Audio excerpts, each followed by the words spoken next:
आज का लेक्चर है हमारा firing order and firing interval पे। फायरिंग ऑर्डर क्या होता है, फायरिंग इंटरवल क्या होता है, ये सब आज हम लोग देखने वाले हैं। चलो तो स्टार्ट करते हैं।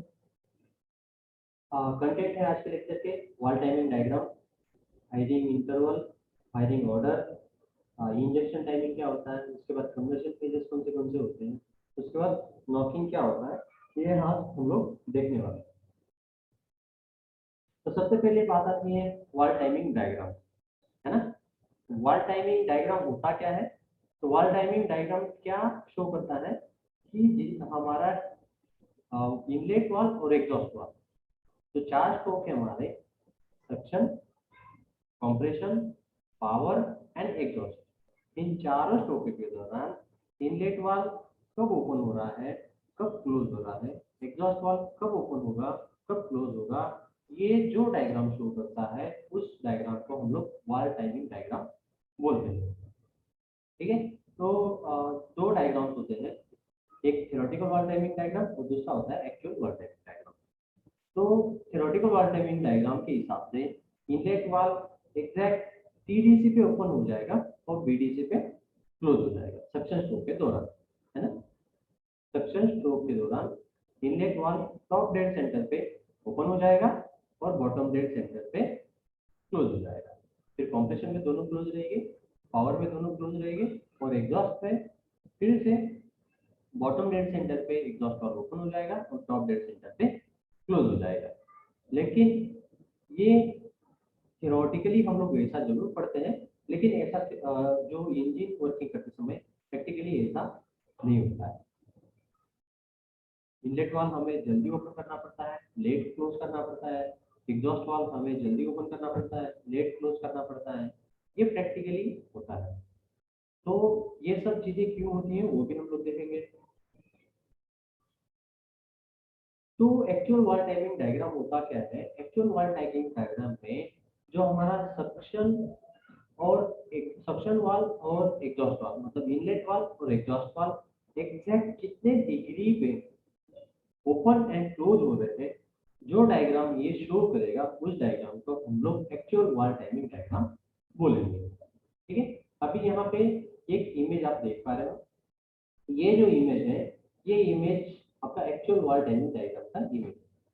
ठीक है। पहले इस इमेज के बारे में बात कर लेते हैं। तो ये इमेज में आप देख पा रहे होंगे, यहाँ पे टॉप डेड सेंटर शो कर रहा है। ठीक है। यहाँ पे टॉप डेड सेंटर है, फिर जो नीचे दिख रहा है यहाँ पे बॉटम डेड सेंटर शो कर रहा है। ऊपर टॉप डेड सेंटर, नीचे बॉटम डेड सेंटर। ठीक है।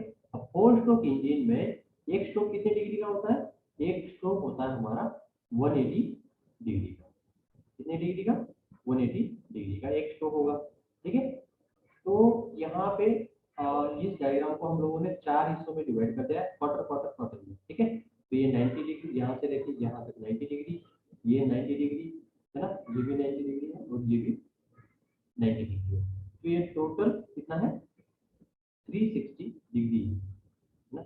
जब हमारी क्रैंकशाफ्ट की 1 रिवॉल्यूशन कंप्लीट हो जाएगी तो कितना घूमेगा वो? 360 डिग्री घूमेगा। और 2 रिवॉल्यूशन कंप्लीट होगी तो ये कितना घूमेगा? 720 डिग्री 2 रिवॉल्यूशन में घूमने वाला है। 720 डिग्री है ना, 2 रिवॉल्यूशन में। अब 2 रिवॉल्यूशन में जब क्रैंकशाफ्ट की 2 रिवॉल्यूशन कंप्लीट होगी तब हमारा एक साइकिल कंप्लीट इसमें होगा। अब एक साइकिल मैंने बताया था, एक साइकिल क्या था? सक्शन, है ना, उसके बाद कंप्रेशन, फिर पावर एंड देन एग्जॉस्ट। ये चारों स्ट्रोक कंप्लीट होंगे तो उसको हम लोग एक साइकिल बोलेंगे। तो एक साइकिल कितने डिग्री में कंप्लीट होती है? 415 में 70 डिग्री में एक साइकिल कंप्लीट होती है। तो सक्शन कितने डिग्री का रहेगा? 180 डिग्री का सक्शन, है ना। क्या देखते हैं? Suction 180 degree.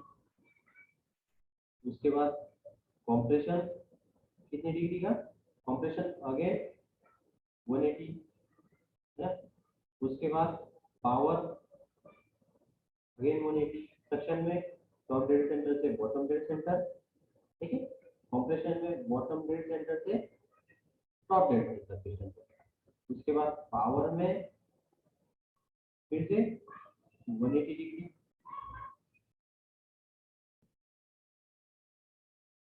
पिस्टन कहाँ पे चलता है, टॉप डेड सेंटर से बॉटम डेड सेंटर पे, मतलब डाउनवर्ड मूवमेंट। उसके बाद और हो गया, उसके बाद क्या होगा, एग्जॉस्ट। एग्जॉस्ट में अगेन 180 डिग्री चलेगा। तो ये 180 डिग्री कहाँ से कहाँ चलेगा, ये चलेगा बॉटम डेड सेंटर से टॉप डेड सेंटर की तरफ, अपवर्ड मूव। तो ऐसे 4 स्ट्रोक जो हो गए, हर एक स्ट्रोक 180 डिग्री का होगा।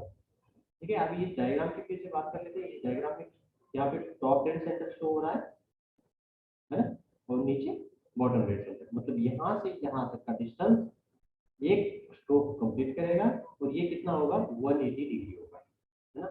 यहाँ से यहाँ पे 180 डिग्री, और again second stroke, then again यहाँ से यहाँ थर्ड स्ट्रोक, अगेन यहाँ से यहाँ फोर्थ, जैसे 4 स्ट्रोक यहाँ पे कंप्लीट होने हैं।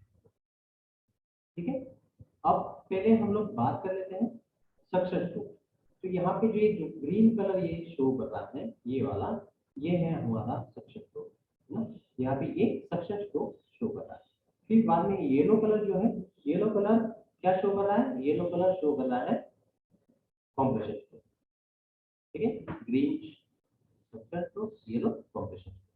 फिर ये ऑरेंज कलर जैसा दिख रहा है, ये जो शो कर रहा है, ये कलर शो कर रहा है पावर स्ट्रोक। उसके बाद ये ग्रे कलर जो है, ये शो कर रहा है आपका एग्जॉस्ट स्ट्रोक। ठीक है, तो अभी सक्सेस स्ट्रोक के दौरान हमारा वाल्व की पोजीशन क्या होती है, ये देखते हैं। सक्सेस स्ट्रोक के दौरान वाल्व कहाँ पे ओपन होगा और कहाँ पे क्लोज होगा। तो जो हमारा थ्योरेटिकली अगर सक्सेस स्ट्रोक के दौरान हमारा इनलेट वाल्व ओपन होगा, तो वो कहाँ पे ओपन होगा, टॉप डेड सेंटर पे ओपन होना चाहिए उसको। और क्लोज कहाँ पे होगा, ये क्लोज होना चाहिए बॉटम डेड सेंटर पे, इनलेट वाल्व क्लोज हो जाना चाहिए सक्सेस स्ट्रोक के दौरान इनलेट वाल्व। लेकिन आप इस डायग्राम में यहाँ पे देख पा रहे होंगे, इस डायग्राम में जो हमारा इनलेट वाल्व है, इनलेट वाल्व ये टॉप डेड सेंटर यहाँ पे शो कर रहा है, और इनलेट वाल्व जो है ये उससे पहले ही ओपन हो जा रहा है। ठीक है, टॉप डेड सेंटर कहाँ पे शो कर रहा है, यहाँ पे, है ना। वाल्व यहाँ पे ओपन होना चाहिए था, लेकिन वो हो रहा है यहाँ पे, मतलब ये कुछ डिग्री पहले ही इनलेट वाल्व ओपन हो जा रहा है। ठीक है, क्लोज कहाँ पे होना चाहिए था, यहाँ पे क्लोज होना चाहिए था, लेकिन यहाँ पे न होके यहाँ पे होता है ना। तो अभी ऐसा क्यों हो रहा है, एग्जैक्ट उस जगह पे ये ओपन या फिर क्लोज क्यों नहीं हो पा रहा है, मतलब यहाँ पे ये ओपन हो के यहाँ पे ओपन हो रहा है, और यहाँ पे क्लोज होना चाहिए था, तो ये यहाँ पे क्लोज हो रहा है। तो देखिए, इनलेट वाल्व को ओपन होने में कुछ समय लगता है ना। कोई भी वाल्व का आप ओपन करेंगे तो उसमें कुछ समय लगेगा। तो यहाँ पे 5 से 10 डिग्री हम इनलेट वाल्व को बिफोर टीडीसी, मतलब टीडीसी के पहले ही, टीडीसी के पहले ही हम लोग 5 से 10 डिग्री ओपन कर देते हैं। मतलब सबसे लास्ट स्ट्रोक कौन सा होता है, एग्जॉस्ट स्ट्रोक। एग्जॉस्ट स्ट्रोक खत्म होने से पहले ही हम लोग इनलेट वाल्व को यहाँ पे ओपन कर देते हैं। एग्जॉस्ट स्ट्रोक कहाँ पे खत्म होगा, यहाँ पे खत्म होगा टीडीसी पे, लेकिन उससे पहले ही हम लोग यहाँ पे उसको ओपन कर देते हैं, है ना। तो जैसे ये 5 से 10 डिग्री पहले ओपन होगा, तो इसमें क्या होगा, वाल को यहाँ पे ओपनिंग होना स्टार्ट हो जाएगा, है ना। ये जो 5 डिग्री पहले है, यहाँ पे ओपनिंग होना स्टार्ट हो जाएगा, और यहाँ पे टीडी से आने तक ये फुली ओपन भी होगा, फुली ओपन होगा। तो वाल को फुली ओपन होने में कुछ समय लगता है, उस समय को ओवरकम करने के लिए ये पहले ओपन करते हैं। और दूसरी चीज ऐसी है कि जैसे वाल पहले, जैसे कि पूरी वॉल ट्रेन में टाइम लगने वाला है, उसके साथ साथ ही जैसे पहले कुछ ओपन करेंगे हम लोग, तो ज्यादा से ज्यादा एयर अंदर, सिलेंडर के अंदर ज्यादा से ज्यादा एयर आने में भी हमें हेल्प हो, इसीलिए हम लोग 5 से 10 डिग्री पहले इसको ओपन करते हैं।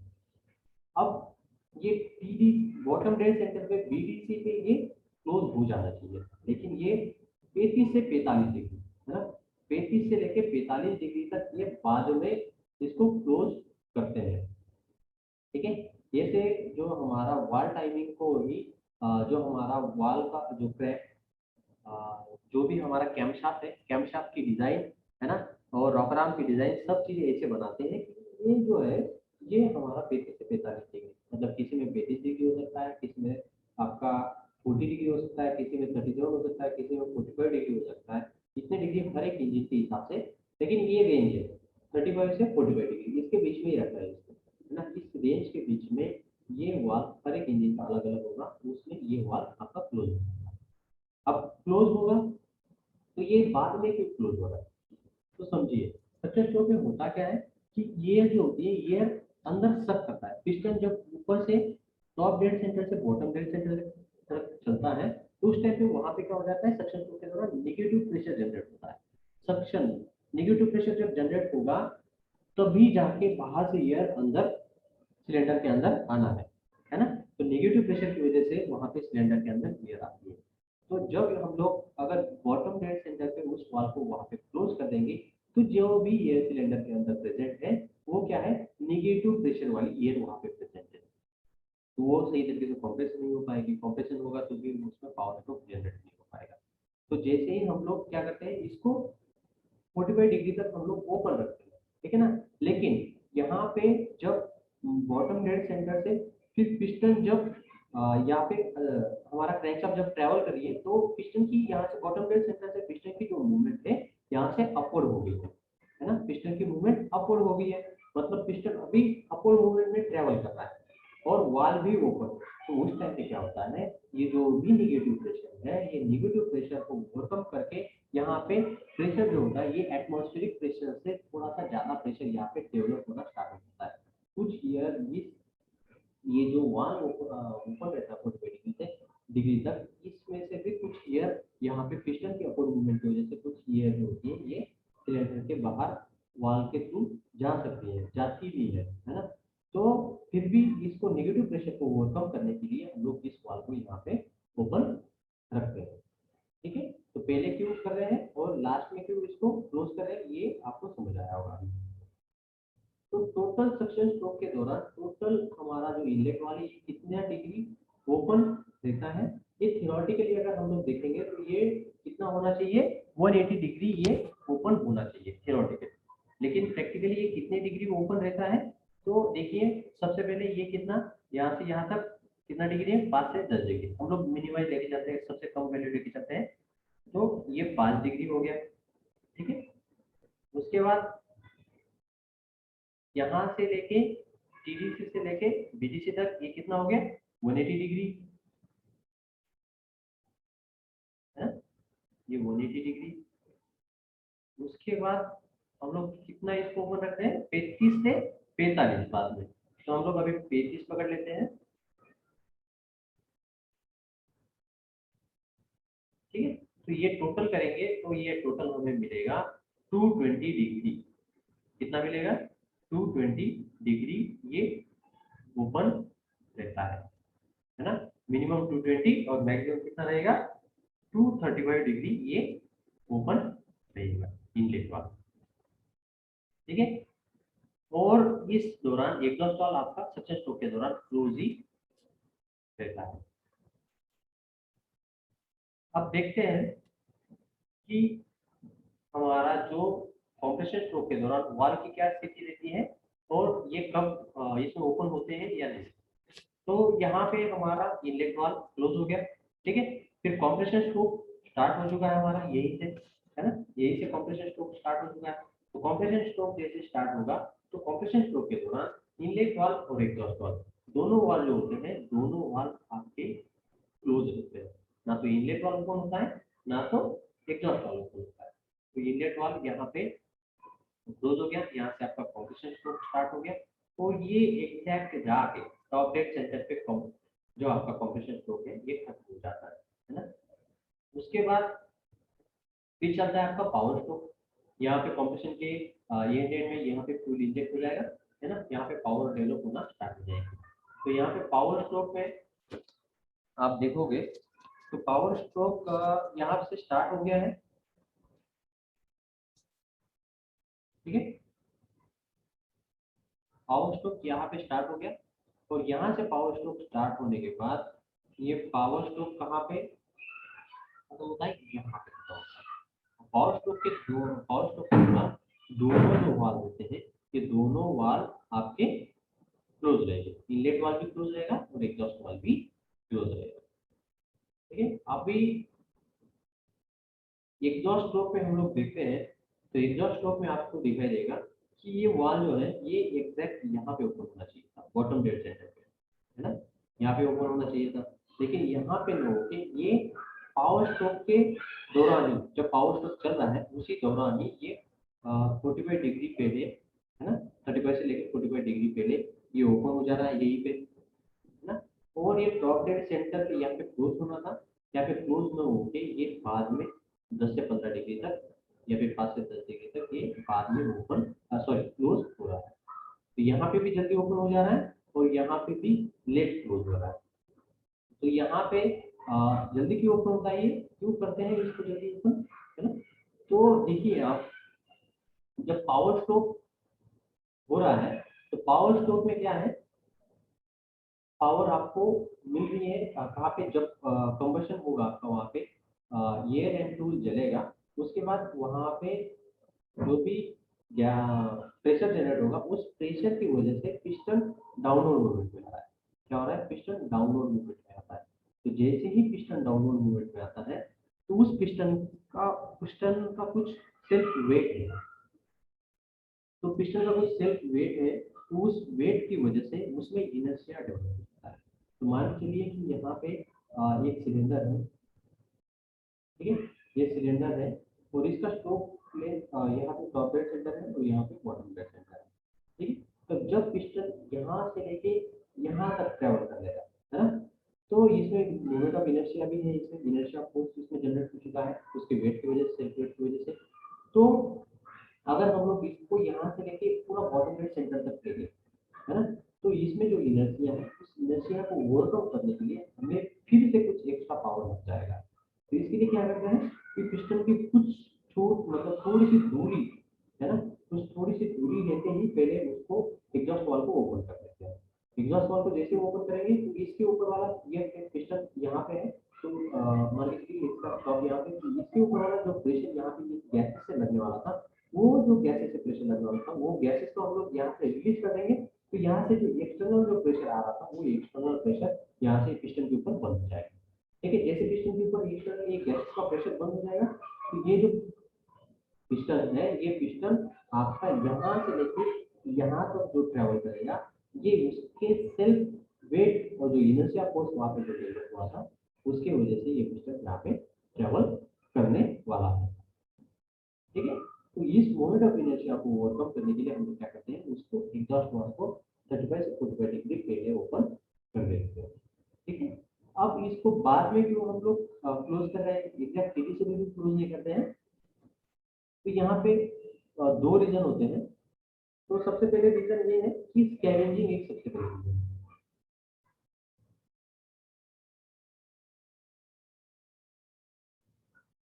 तो सबसे पहले एक रीजन क्या है हमारा स्कैवेंजिंग का। स्कैवेंजिंग में क्या होता क्या है कि हमारी जो भी एग्जॉस्ट गैसेस होती है, एग्जॉस्ट गैसेस को हम फोर्सफुली बाहर निकालते हैं, है ना। फोर्सफुली मतलब जो भी हमारी इनटेक एयर आ रही है उस इनटेक एयर की एयर उस गैसेस को ढकाती है, उस वजह से उसको हम लोग स्कैवेंजिंग बोलते हैं। तो अभी कैसे हो रहा है, यहाँ पे आप देख पा रहे हो कि यहाँ पे इनलेट वाल्व हमारा यहाँ पे ओपन हो जा रहा है ना। तो यहाँ पे इनलेट वाल्व ओपन है और यहाँ पे हमारा एग्जॉस्ट वाल्व यहाँ तक ओपन है। तो ये जो पीरियड कहता है, जो ये जो पीरियड है ये ओवरलैपिंग का पीरियड कहलाता है। तो ये जो ओवरलैपिंग का पीरियड है इसमें स्कैवेंजिंग प्रोसेस होता है। स्कैवेंजिंग कैसे, इनलेट वाल्व से आपकी फ्रेश एयर अंदर आ रही है, ठीक है, इनलेट वाल्व से फ्रेश एयर अंदर आ रही है, उसी टाइम पे एग्जॉस्ट वाल्व से आपकी जो हीटेड गैसेस है वो बाहर जा रही है। तो हीटेड गैसेस की डेंसिटी जो होती है वो कम होती है और एग्जॉस्ट जो हमारा इनलेट में जो एयर आ रहा है प्रेशर उसका डेंसिटी ज़्यादा है।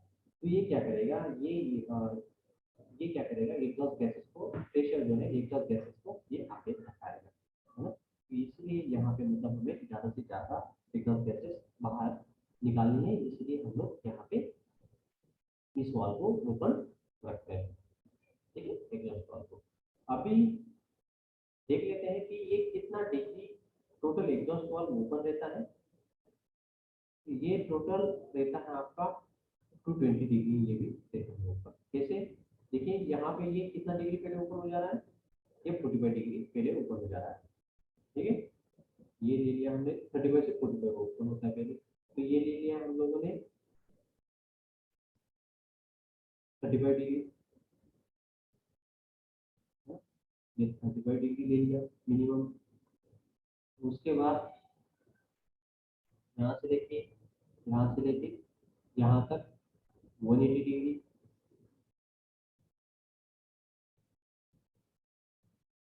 और उसके बाद ये 180 होने के बाद यहाँ से लेके आगे 5 से 10 डिग्री होता है, ठीक है, 5 से 15 भी किसी किसी में हो सकता है। तो हम लोग मिनिमम लेते हैं 5 डिग्री, ठीक है। तो ये फिर से हो जाएगा 220, कितना हो जाएगा 220 डिग्री ये वाल टोटल ओपन एग्जॉस्ट वाल। अब इसका ओवरलैपिंग कितना रहता है 10 से 20 डिग्री तक। 10 से 20 डिग्री मतलब कैसे, इसका अगर 5 डिग्री पहले ओपन हो रहा है तो ये 5 डिग्री, और इसका बाद में 5 डिग्री क्लोज हो रहा है तो ये 5 डिग्री, मिनिमम कितना हो गया 10।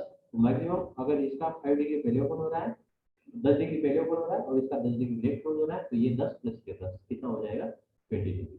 ये ओवरलैपिंग पोजीशन इसका होता है। ये ओवरलैपिंग पोजीशन में इनलेट वाल भी और एग्जॉस्ट वाल भी दोनों जो वाल होते हैं दोनों ही ओपन रहते हैं, इनलेट भी और एग्जॉस्ट भी, ठीक है। वाल टाइमिंग उम्मीद है आप लोगों को वाल टाइमिंग डायग्राम जो भी है वो समझ आया होगा। अब नेक्स्ट देखते हैं फायरिंग इंटरवल। फायरिंग इंटरवल होता क्या है। तो फायरिंग इंटरवल क्या होता है कि दो पावर स्ट्रोक के दौरान, है ना, कितना इंटरवल है, दो सक्सेसिव पावर स्ट्रोक के दौरान कितना इंटरवल है, कितना टाइम वहां पे है, उस इंटरवल को हम लोग फायरिंग इंटरवल कहते हैं, ठीक है। अभी समझ के चलिए कि 4 सिलेंडर का इंजन है, तो 4 सिलेंडर का फायरिंग ऑर्डर क्या रहेगा 1, 3, 4 और 2, ठीक है, 1, 3, 4। तो इसमें फर्स्ट सिलेंडर में जब पावर स्ट्रोक हुआ तो कितना डिग्री हमारा क्रैंकशाफ्ट रोटेट कर जाएगा, उसके बाद हमारा थर्ड नंबर वाले जो सिलेंडर है उसमें पावर स्ट्रोक होना है।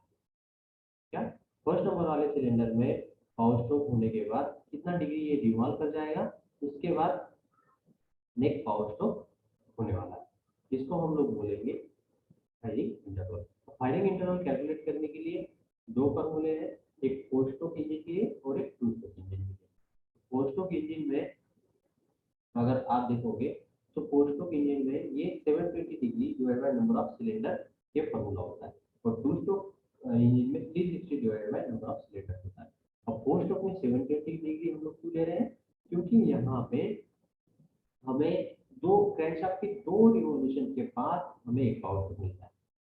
क्रैंकशाफ्ट की जब दो रिवोल्यूशन कंप्लीट हो जाएगी तब जाके हमें एक पावर स्ट्रोक मिलेगा, ठीक है। और जो हमारा टू स्ट्रोक इंजन है, टू स्ट्रोक इंजन में क्रैंकशाफ्ट की हर एक रिवॉल्यूशन के बाद हमें पावर स्ट्रोक मिलता है, इसीलिए हम लोग इसको 360 लेते हैं और इसको 780 डिग्री लेते हैं। अभी हम लोग हर एक चीज को कैलकुलेट करेंगे, हर एक का फायरिंग इंटरवल हम लोग कैलकुलेट करने वाले हैं।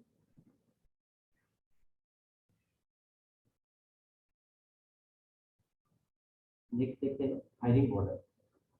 फायरिंग ऑर्डर क्या होता है,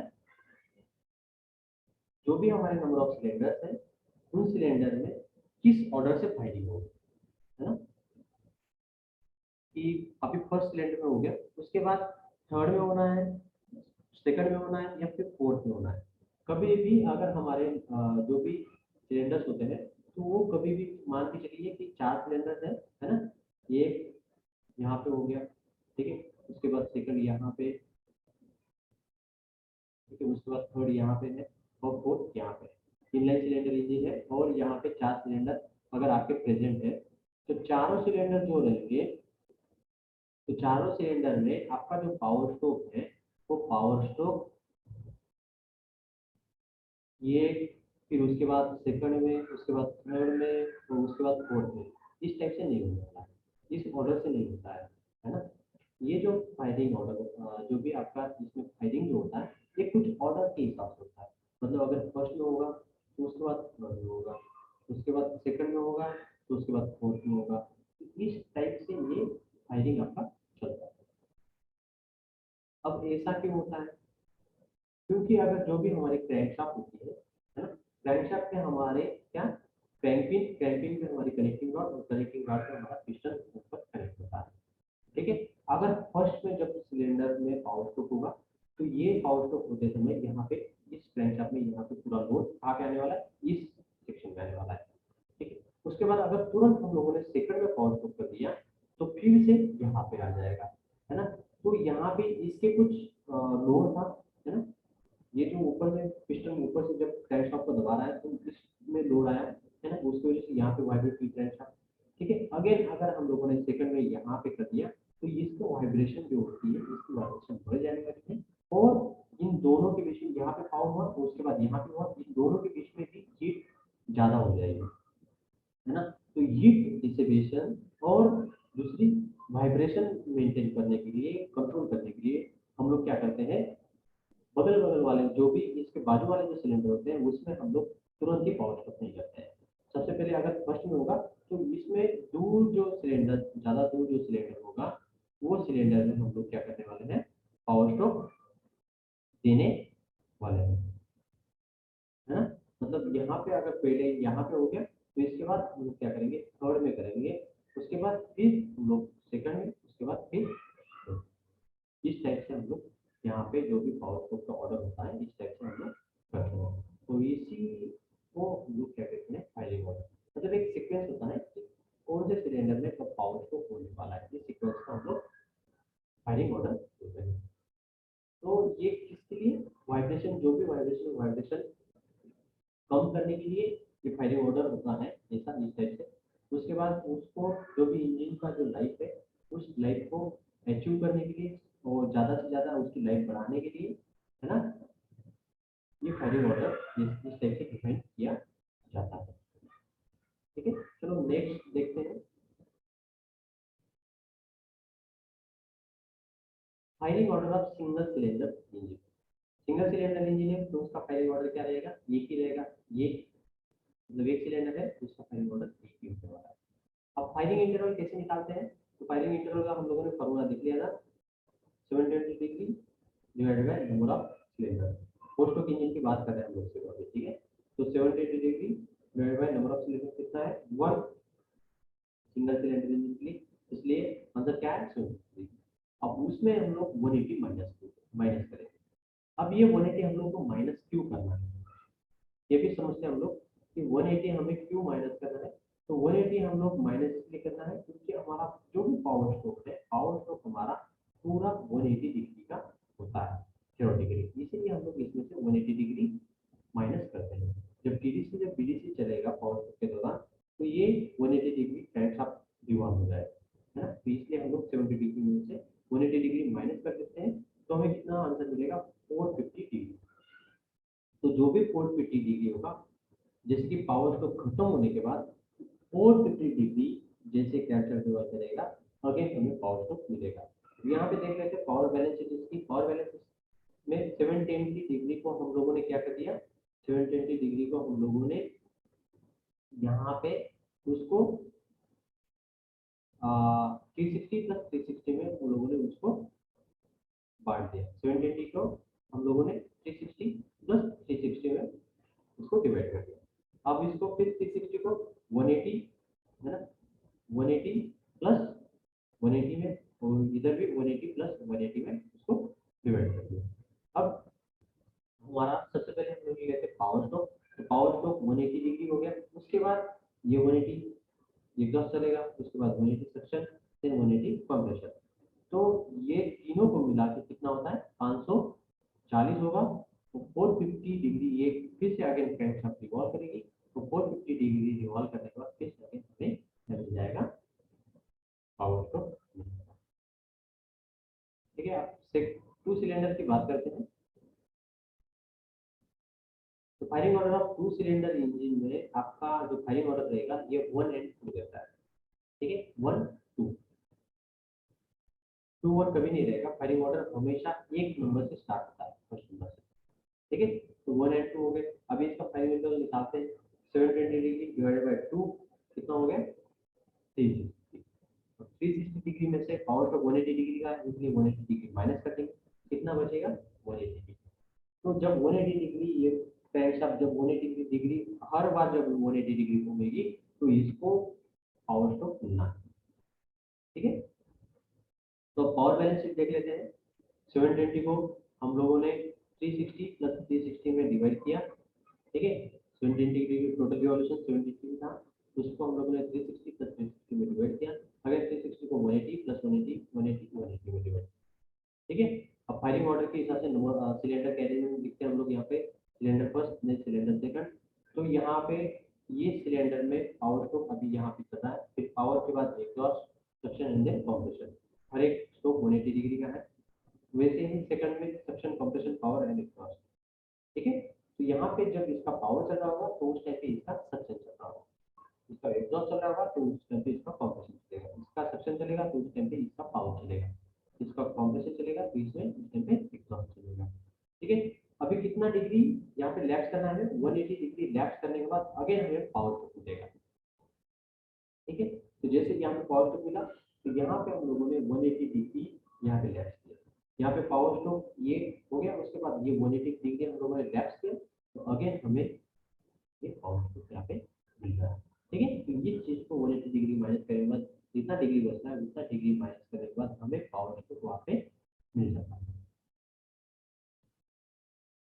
ठीक है। तो ये क्यों निकालना है हमें कि जब भी हम लोग ये चार्ट बना रहे होंगे तो चार्ट बनाते समय हमें क्या करना है, सबसे पहले यहाँ पे हमें पावर स्ट्रोक लिख लेना है कि कहाँ पे फर्स्ट सिलेंडर में यहाँ पे पावर स्ट्रोक लिख लेते हैं हम लोग।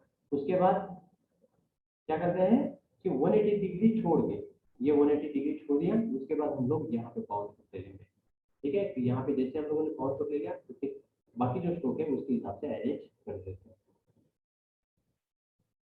चलो तो अब नेक्स्ट देखते हैं 3 सिलेंडर का फायरिंग ऑर्डर 3 सिलेंडर इंजन का।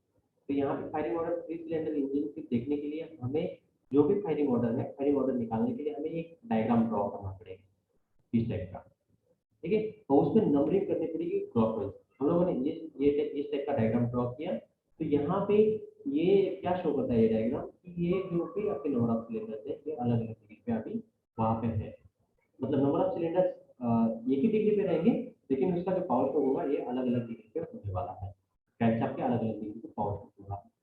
तो अभी फायरिंग ऑर्डर कैसे निकालेंगे, इसकी जो नंबरिंग है 1 2 3 क्या करेंगे, क्लॉकवाइज नंबरिंग करेंगे, ठीक है। क्लॉकवाइज नंबरिंग कर दी, उसके बाद हमें जो भी फायरिंग ऑर्डर है, फायरिंग ऑर्डर भी हमें क्लॉकवाइज ही लेना है। तो सबसे पहले हम लोग क्या करेंगे, और नंबर ले लेते हैं इसमें। सबसे पहले हर एक सिलेंडर में से और नंबर लेते हैं, उसके बाद इवन नंबर लेते हैं। तो सबसे पहले हम लोगों ने क्या लिख लिया, वन, वन ले लिया, वन क्या है और नंबर है, वन को ले लिया। उसके बाद कौन सा है, टू, टू इवन है, टू नहीं लेंगे, ठीक है। उसके बाद थ्री और नंबर अगेन, देन यहाँ से क्लॉकवाइज जाएंगे तो कोई और नंबर नहीं बचता है, सिर्फ एक इवन नंबर बचा है, तो फिर इवन नंबर 1 3 2, ये इसका 3 सिलेंडर इंजन का ये आपका फायरिंग ऑर्डर आपको मिलेगा। अगर एग्जाम में कहीं पे भी पूछा जाता है फायरिंग ऑर्डर कैसे निकालोगे, अगर आपको उस टाइम पे फायरिंग ऑर्डर नहीं पता है कि कैसे इसका क्या होगा, तो उस टाइम पे आप लोग इजीली इस मेथड से फायरिंग ऑर्डर निकाल सकते हो, ठीक है। अभी इस स्टेप से हम लोग 6 सिलेंडर इंजन का फायरिंग ऑर्डर निकालेंगे, तो यही डायग्राम बनेगा, है ना। सेम टाइप का डायग्राम बनता है, ठीक है, मल्टीपल्स वाले मेथड में। तो यहाँ पे हम लोग नंबरिंग करेंगे क्लॉकवाइज 1, ठीक है। अभी एक मिनट, हम लोग अलग चूज कर लेते हैं।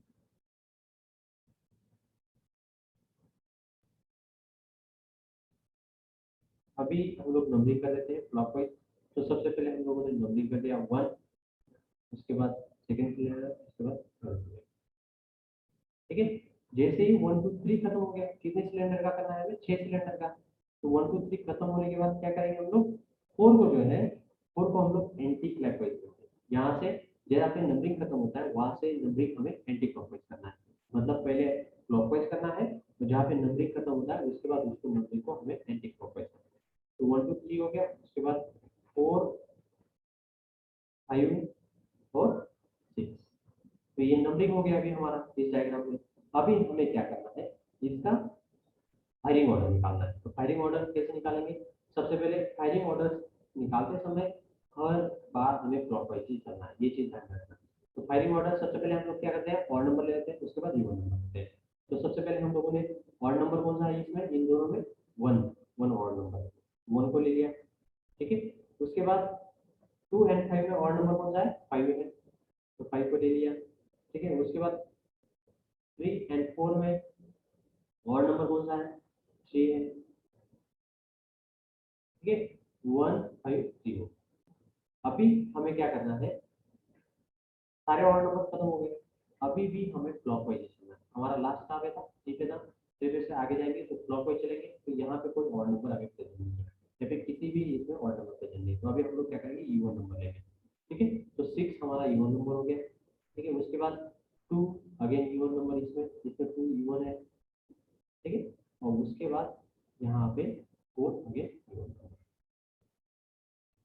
ठीक है, तो 1 5 6 6 2 4 इस टाइप का ये हमारा फाइव ऑर्डर का बनेगा। ठीक है, अगर कभी भी कहीं पे भी एग्जाम में पूछा जाता है तो इस टाइप का फाइलिंग ऑर्डर आपको बनाते आना चाहिए। ठीक है, तो इसका अभी 3 सिलेंडर का हम लोग फायरिंग इंटरवल देखते थे। फायरिंग इंटरवल अगर 3 सिलेंडर का देखेंगे तो 17 डिग्री डिवाइडेड बाई 3, तो ये कितना मिल जाएगा हमें? 240 मिलता है। 240 में से अगर हम लोग 180 डिग्री माइनस करेंगे तो ये हमें मिल जाएगा 60 डिग्री। ठीक है, तो 60 डिग्री क्या है यहाँ पे? 60 डिग्री लेफ्ट होने के बाद, है ना, जैसे कि हमें पावर स्ट्रोक मिला क्रैंकशाफ्ट को, और क्रैंकशाफ्ट 60 डिग्री घुमा, फिर से आगे पावर स्ट्रोक आ गया, उसके बाद फिर 60 डिग्री घूमेगा, अगेन एक पावर स्ट्रोक, ये क्रैंकशाफ्ट के मतलब सिलेंडर में पावर स्ट्रोक हो जाएगा। तो अभी हम लोगों ने यहाँ पे क्या किया, 720 को 360 में, फिर 360 को हम लोगों ने क्या किया, 60 में डिवाइड कर दिया। 60, तो यहाँ से यहाँ तक ये क्या है, ये 60 ये 180 डिग्री है, और यहाँ से यहाँ तक एक 180 डिग्री, देन अगेन यहाँ से यहाँ तक एक 180 डिग्री, मतलब एक स्ट्रोक। ठीक है, उसके बाद अगेन यहाँ से यहाँ 180 डिग्री एक स्ट्रोक, है ना, तो ये 4 स्ट्रोक को हम लोगों ने 180 को हम लोगों ने 60 में यहाँ पे डिवाइड कर दिया। अभी फाइलिंग ऑर्डर के हिसाब से हम लोगों को नंबर ऑफ सिलेंडर को यहाँ पे लिखना है, cylinder first, then cylinder 3, then cylinder 2, इस टाइप से हम लोगों ने नंबर ऑफ सिलेंडर ले लिए। अभी इस 60 में ये जो भी फर्स्ट नंबर ऑफ सिलेंडर में पावर चल रहा है, तो यहाँ पे पावर आएगा, यहाँ पे पावर आएगा, यहाँ पे पावर आएगा, पूरा 180 डिग्री हमारा पावर स्ट्रोक रहता है, तो यहाँ पे ये पावर स्ट्रोक 180 डिग्री हो गया। ठीक है, तो जैसे ही यहाँ पे कितना डिग्री लैप्स हो रहा था, थर्ड नंबर ऑफ सिलेंडर में पावर स्ट्रोक होने के बाद 60 डिग्री, तो जैसे ही यहाँ पे 60 डिग्री कंप्लीट हो जाएगा, यहाँ पे 60 डिग्री हम लोगों ने यहाँ पे उसको क्या कर दिया, हम लोगों ने यहाँ पे लैप्स कर दिया। 60 डिग्री जैसे लैप्स हो गया, तो यहाँ पे फिर से पावर स्ट्रोक चालू होगा, ये इतना होना चाहिए पावर स्ट्रोक होगा। उसके बाद फिर से अगेन 60 डिग्री हम लोग ड्रॉप करेंगे, तो 60 डिग्री ड्रॉप किया, अगेन यहाँ से पावर स्ट्रोक स्टार्ट होने के लिए।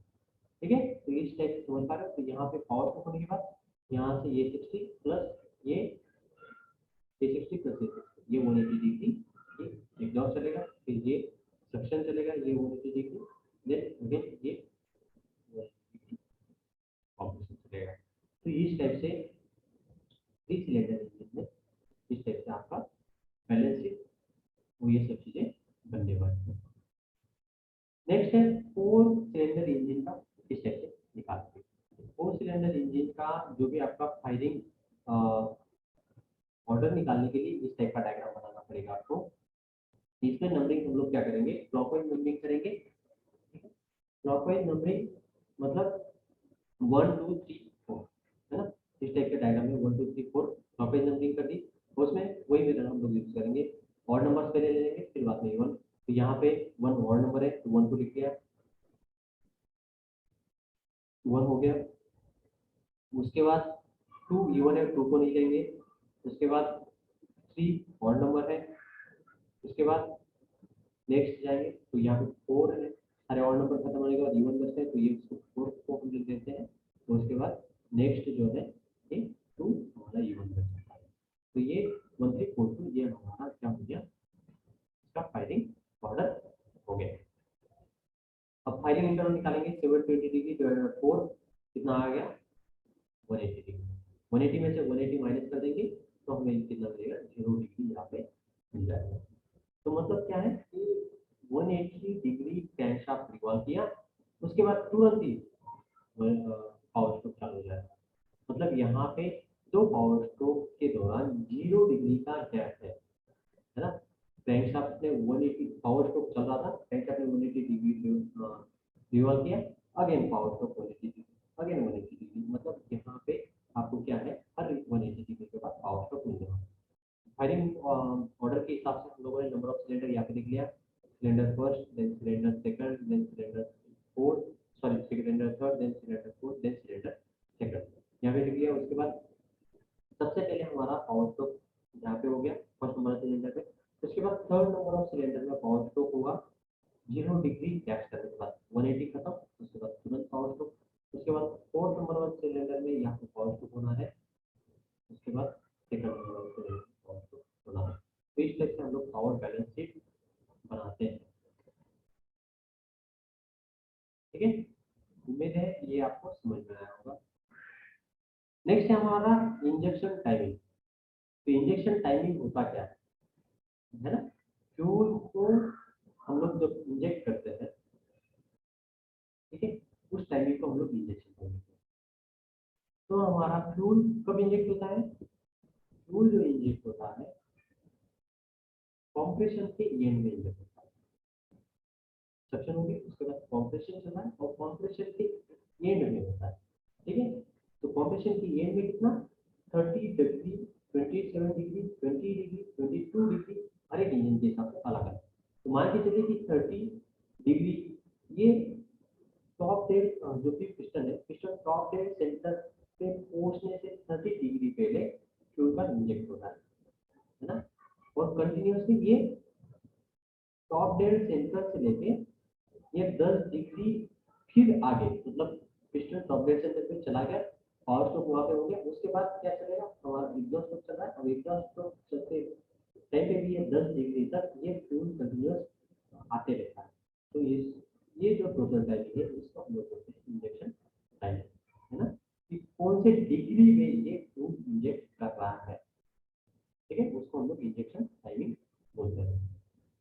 अभी यहाँ पे इंजेक्शन टाइमिंग में कुछ कंबशन फेजेस होते हैं ना, जब भी हमारा कंबशन हो रहा है तो उसमें कंबशन फेजेस होते हैं कुछ, तो वो कंबशन फेजेस समझने के लिए आपको ये जो डायग्राम यहाँ पे शो हो रहा है, इस डायग्राम को आपको समझना पड़ेगा, है ना। तो ये डायग्राम जो है एक क्रैंकेज के एंगल के डिक्रीज के वर्सेस में सिलेंडर के प्रेशर है, मतलब cylinder pressure versus क्रैंकेज angle decrease.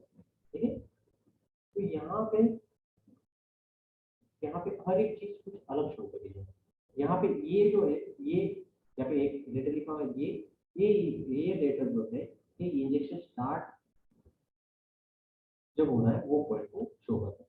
उसके बाद बी जो है, बी इग्निशन कब स्टार्ट हो रहा है वो शो कर रहा है।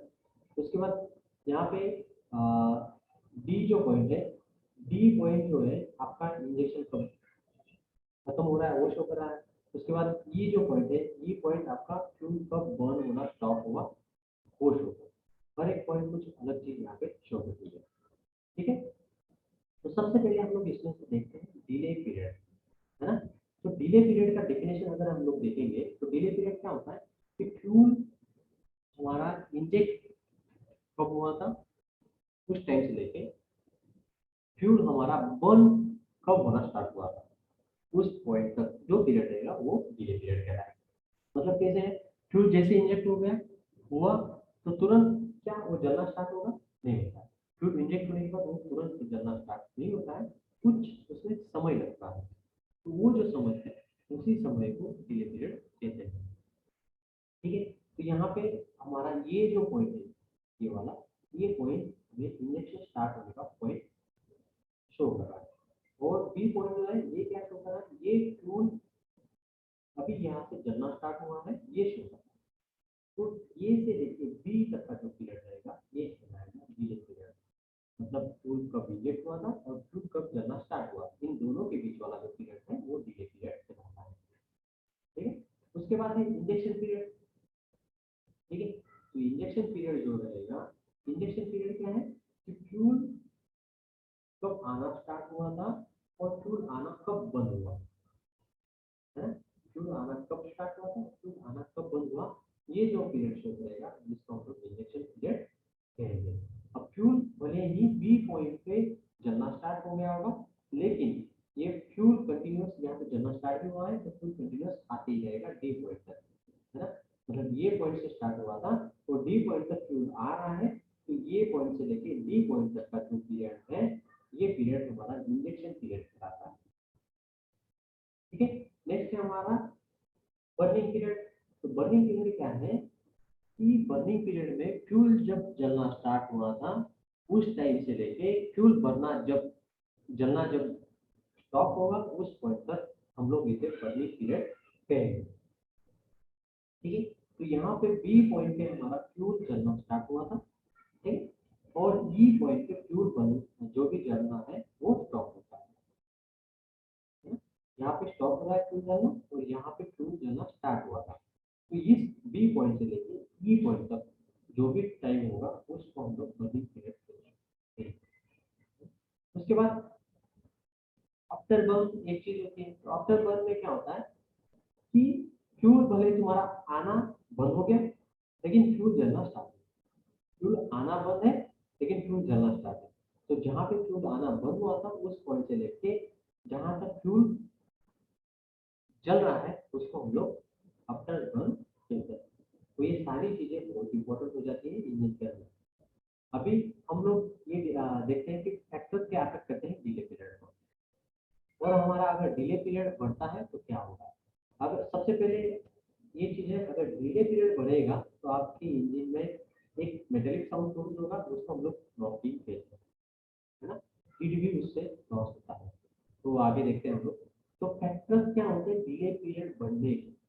क्यों डिले पीरियड बढ़ता है, क्यों फ्यूल जाने के बाद तुरंत वो जलना स्टार्ट नहीं होता है। तो सबसे पहला है फैक्टर, सबसे इम्पोर्टेंट और ये ज्यादा उस पर इम्पैक्ट करता है, तो वो फैक्टर होता है आपका कॉम्प्रेशन।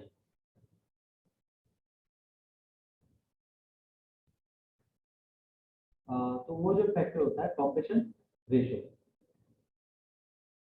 तो ये जो फैक्टर है ये कॉम्प्रेशन रेशियो कैसे अफेक्ट करता है, देखिए हम लोग क्या कर रहे हैं, फ्यूल हमारा जो भी कॉम्प्रेशन इग्निशन इंजन में फ्यूल कैसे चल रहा है, जो भी हम लोग ईयर को कॉम्प्रेस कर रहे हैं उसकी जो हीट प्रोड्यूस हो रही है उस हीटेड एयर में हम लोग फ्यूल डालते हैं, तो उस हीट की वजह से हमारा फ्यूल चल रहा है ना।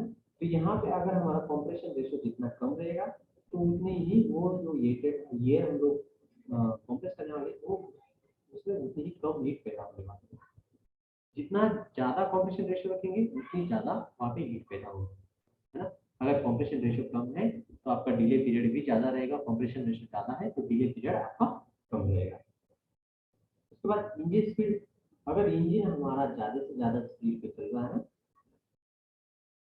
ठीक है, तो वहां पे आपको वाल को ओपन एंड क्लोज में कम मतलब बहुत कम समय मिलता है, और उसी कम समय में आपका ये कम आएगा, कम ये आने की वजह से कम हीट पैदा होगी, कम हीट पैदा होगी तो उसके डिले पीरियड आपका ज्यादा हो जाएगा। फिर ऑटोमाइजेशन अगेन एक फैक्टर है। अगर फ्यूल को हम लोग जितना ज्यादा से ज्यादा ऑटोमाइज करके भेजेंगे, है ना, उतना डिले पीरियड आपका कम रहेगा। कैसे, देखो लिटिल एयर में हम लोग फ्यूल को एटोमाइज मतलब छोटे छोटे छोटे ड्रॉपलेट्स में हम लोग वहाँ पे छोटे छोटे कणों में हम लोग फ्यूल को वहाँ पे भेज रहे हैं।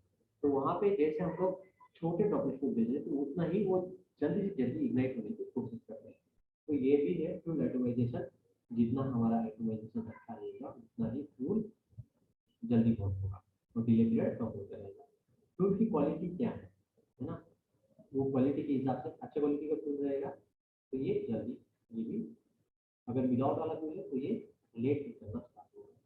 इंटेक एयर का टेम्परेचर, इंटेक एयर में टेम्परेचर में मतलब अगर एयर जो आ रही है वो पहले से हीटेड है ना, एयर अगर पहले से हीटेड है तो कंप्रेशन के दौरान और ज़्यादा वो हीटेड हो जाएगी, ठीक है। तो इसीलिए इंटेक एयर का टेम्परेचर भी यहाँ पे धीरे धीरे के अफेक्ट करता है।